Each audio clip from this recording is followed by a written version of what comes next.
भुरग्यानो, आमी जायते फावटी प्रवास करतात. केन्ना लागीं तर केन्ना पयस. आनी ही भोंवडी करपाक मनीस वेगवेगळी येरादारीची साधनां, मार्ग आपणायतात. कांय जाण रस्त्यावेल्यान बसीन, मोटार गाडयेन प्रवास करतात, तर कांय जाण जलमार्ग, हवाई मार्गाचोय वापर करतात. पूण ह्या सगळ्या माध्यमां भितर एकूच अशें वाहन आसा जाचे वरवीं एकाच वेळार शेकड्यांनी प्रवासी कमीत कमी खर्चांत प्रवास करूंक शकतात. तें म्हणल्यार रेलगाडी. ह्या रेलगाडयेन बसून रेल मार्गान भोंवडी करपाची मजाच वेगळी. भुरग्यांनो, तुमी रेलगाडयेन प्रवास करपाचो अणभव घेतलाच आसतलो. रेलगाडयेन वचपाक आमकां रेल्वे स्टेशनार वचचें पडटा. थंय तुमी केन्ना बारीकसाणेन पळयलां? स्टेशनार प्रवाशांक कसल्यो कसल्यो सुविधा उपलब्ध आसात? थंय कोण कोण वावुरतात? थंय कितें कितें मेळटा? ना न्हय?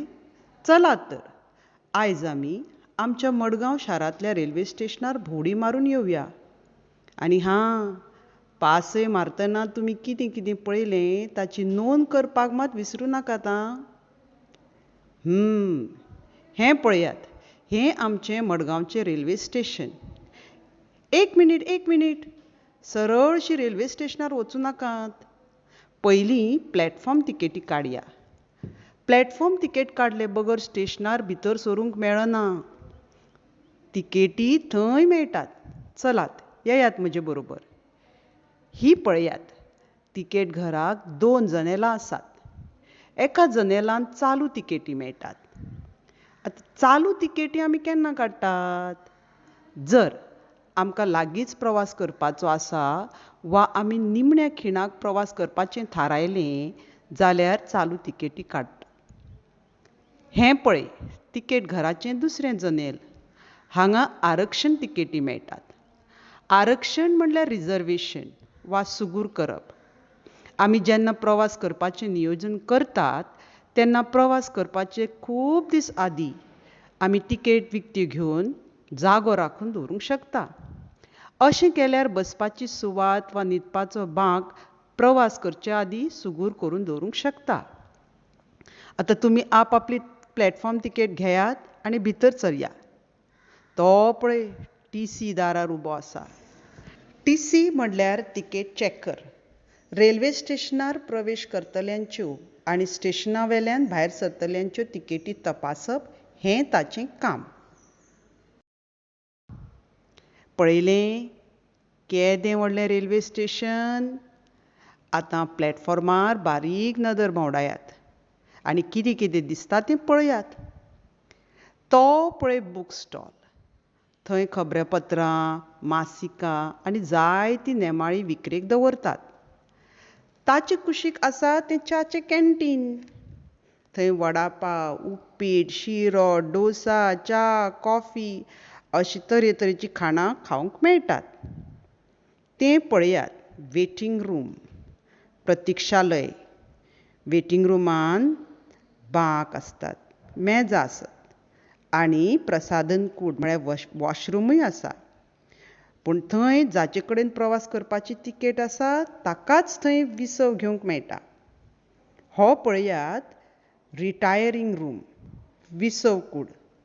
इंजीन ड्रायव्हर, गार्ड, टीसी हांकां विसव घेवंक मेळचो म्हण ही तांचे खातीर खाशेली कूड. आतां मुखार येयात. ही पळयात, स्टेशन मास्टराची कचेरी, ताचें ऑफीस. स्टेशन मास्तर हो स्टेशनाचो मुखेली. ताका सदांच जागरूक रावचें पडटा. गाडी सोडपाची परवानगी तोच दिता. ताच्या आदेशा बगर स्टेशनार आयिल्ली गाडी सुटना. आतां हांगा 2 तरांचे सामान दवरपाचे कूड आसात. एक पार्सल रूम आनी एक क्लॉक रूम. आतां पार्सल रूम म्हळ्यार कितें? जायते फावटी लोक आपणालें सामान पार्सल करून धाडटात एका शारांतल्यान दुसऱ्या शारांत. तें सामान पार्सल रुमान दवरतात आनी मागीर नामो बरयल्ल्या शारांत जेन्ना रेल्वे वचपाची आसता तातूंत तें सामान धाडून दितात. आनी क्लॉक रूम तो कित्या खातीर?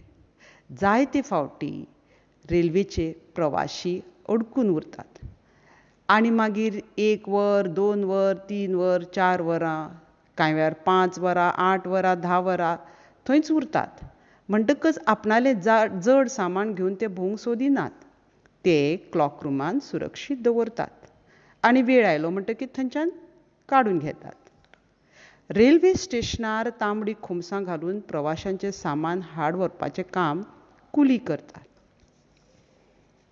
आतां तुमकां आनीक कितें दाखयता मुद्दम बारीकसाणेन पळयात आं तें पळय सिग्नल थंय तांबडी लायट पालवून 5वी लायट पेटली आतां ड्रायव्हर गाडी सोडपाक तयार रावला गाडी सुटचे वेळार कितें घडटा तें आतां मातशें पळयात पळय पयलीं लांब घांट वाजता मागीर ड्रायव्हर इंजिनाची शिटी वाजयता गार्ड प्लॅटफॉर्मार रावन पिल्लूक मारता आनी मागीर 5वो बावटो दाखयता परतून ड्रायव्हर इंजिनाची शिटी वाजयता आनी मागीर चुक्क चुक्क चुक्क चुक्क चुक्क चुक्क चुक्क चुक्क करून गाडी फुडें सरपाक लागता भुरग्यांनो आयली न्हय मजा तुमकां तर अशीच येत्ता 7वेचीं भुरगीं रेल्वे स्टेशन ह्या पाठांतलीं भुरगीं आपल्या टिचरी बरोबर रेल्वे स्टेशनार भोंवडी मारून आयलीं